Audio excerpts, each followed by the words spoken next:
नमस्कार दोस्तों। आपको अपडेट तो मिल ही गया होगा कि 1 अप्रैल 2023 के बाद से 2000 से ज़्यादा पेमेंट करने पे आपको 1.1% का सरचार्ज लगेगा। इसके विषय में हम पूरी जानकारी देंगे आपको इस वीडियो में, और आने वाले समय में इसके क्या नुकसान हो सकते हैं, क्या फ़ायदे हो सकते हैं, जानेंगे इस वीडियो में। तो वीडियो को पूरा लास्ट तक देखिएगा और अच्छा लगे तो चैनल को सब्सक्राइब भी कर दीजिएगा। दोस्तों, इसको समझने से पहले हम थोड़ा यूपीआई की हिस्ट्री देख लेते हैं। यूपीआई हमारे भारत में 11 अप्रैल 2016 को स्टार्ट हुआ। दोस्तों, भारत को डिजिटल इंडिया बनाने का सपना मोदी जी ने देखा था और उस पर काम भी किया। आज यूपीआई का इस्तेमाल हर कोई करता है, यहाँ तक कि बीजेपी विरोधी भी। और यह पेमेंट सिस्टम इतना स्ट्रॉन्ग है कि अमेरिका जैसे बड़े देशों के पास में अभी भी यह सुविधा नहीं है। वहाँ पर पेमेंट पुराने तरीकों से एनईएफटी, आरटीजीएस या चेक ट्रांसफ़र के माध्यम से होती है। यूपीआई पेमेंट आपके अकाउंट में तुरंत क्रेडिट हो जाती है, लेकिन शुरुआत में ऐसा नहीं था। शुरुआत में यूपीआई बहुत ही स्लो वर्क करता था। शुरुआत में 10 में से 5 पेमेंट ही सिर्फ सक्सेसफुल हो पाते थे। बैंकों ने अपने ग्राहकों को साफ मना कर रखा था कि यूपीआई के माध्यम से अगर आप पेमेंट करते हैं, अगर पैसा आपका फंस जाता है तो उसमें बैंक की किसी तरह की कोई जिम्मेदारी नहीं होगी। बैंक यूपीआई को अवॉइड करते थे। तब बैंक सेंडर और रिसीवर के बीच में एज अ मीडिएटर का वर्क नहीं करते थे। अगर तब आपका पैसा फंस जाता था तो आपको एनसीपीआई के मेल सपोर्ट या रिपोर्ट सेक्शन पर जाकर कंप्लेंट लिखानी होती थी, और ज़रूरी नहीं कि उस समय का फंसा हुआ पैसा आपको मिल ही जाए। मेरे कई फ्रेंडों के साथ में ऐसा हो चुका है। लोगों की शिकायतों पर यूपीआई को और स्ट्रॉन्ग बनाने के लिए इसे बैंक पर जिम्मेदारी की तरह डाला गया, और साथ में एनसीपीआई ने खुद भी अपना कस्टमर केयर सर्विस शुरू किया। इसके कुछ समय बाद ही बैंक कमेटी सरकार के पास पहुंची और इसे चार्जेबल करने के लिए जोर देने लगी। लगभग यह काम बैंकों ने 2018 से यूपीआई को चार्जेबल बनाने के लिए सरकार पर जोर देती आ रही हैं। दलीलों में बैंकों ने कहा, पेमेंट को सेटल करने के लिए हमें अपने मैन पावर यूज़ करनी होती है और उन्हें सैलरी भी देनी होती है। कस्टमर केयर स्टाफ को और बैंक स्टाफ को अलग से जानकारी देनी होती है, अलग से ट्रेनिंग देनी होती है। यूपीआई के लिए हमें ट्रांजैक्शन से रिलेटेड मैसेज भेजने होते हैं और उनका कॉस्ट भी हम बेयर करते हैं।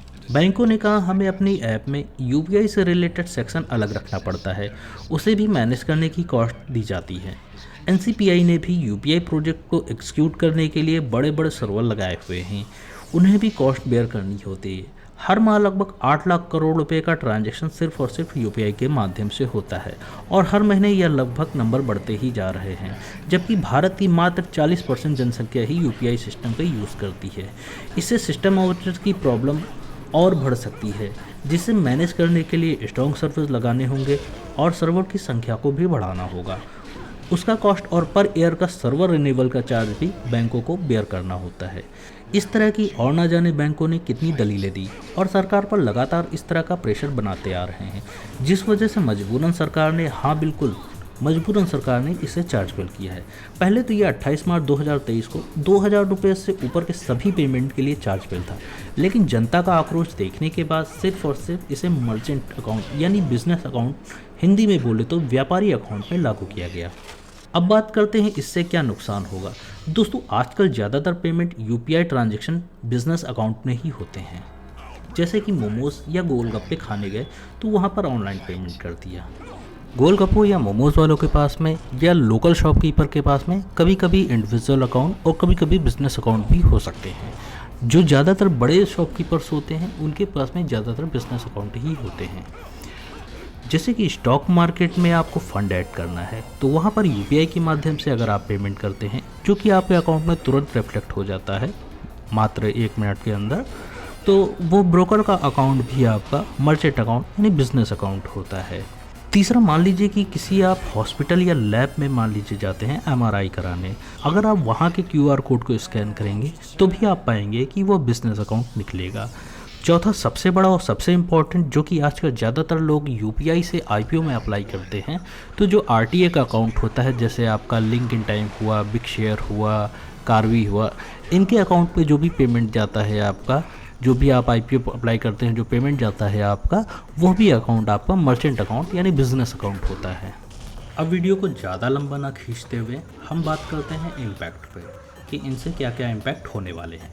मान लीजिए कि आपको कोई हाउस कंस्ट्रक्ट करवाना है या मॉडिफिकेशन करवाना है। चलिए हम मान लेते हैं 12 बाई 12 का एक रूम है और उसमें हमें टाइल्स लगवानी है। उसमें हमें 10 पेटी लगनी है, यानी 10 बॉक्सेस लगने हैं। एक बॉक्स का प्राइस 600 रुपये लेते हैं, डबल चार्ज टाइल्स लेते हैं। तो आपको ऑनलाइन पेमेंट करने के लिए जब आप उसका क्यूआर कोड स्कैन करेंगे तो कभी कभी किसी किसी का निकलेगा सुधीर ट्रेडर, अमित ट्रेडर, एक एग्जाम्पल है, कुछ भी निकल सकता है, क्योंकि नियमानुसार इन लोगों के पास में इसी तरह के बारकोड होंगे, मर्चेंट वाले ही होंगे। तब तो आपको कम से कम 1.1% एक्स्ट्रा दीजिए, नहीं तो फिर क्यूआर कोड चेंज करिए, इंडिविजुअल में करिए, नहीं तो आप कैश पेमेंट करिए। अब चलिए दूसरा मान लेते हैं कि आप अपने बच्चे की फ़ीस जमा करने जाते हैं, तो बहुत से स्कूल कॉलेजेस में आपने देखा होगा क्यूआर कोड की फैसिलिटीज़ रहती है, तो वहाँ पर भी आप स्कैन करेंगे तो आपको मर्चेंट का ही क्यूआर कोड मिलेगा।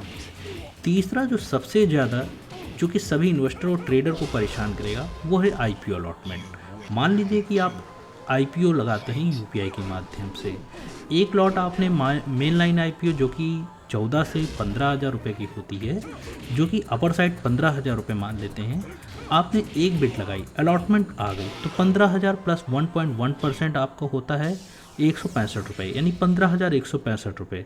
तो आपको अलॉटमेंट आने पे 15,165 रुपये लगेंगे। यदि आप एक से ज़्यादा लॉट लगाते हैं या एसएमई आईपीओ लगाते हैं यूपीआई के माध्यम से, तो उस हिसाब से आपको चार्ज अलग लगेंगे। एसएमई आईपीओ तो 1 लाख से ऊपर के ही होते हैं, तो 1 लाख पर 1.1% आपका 1100 होता है, बाकी आईपीओ अमाउंट पर निर्भर करता है। दोस्तों वीडियो बहुत लंबा हो रहा था, कल मुझे निकलना है, तो मैं इसे यहीं स्टॉप करता हूँ।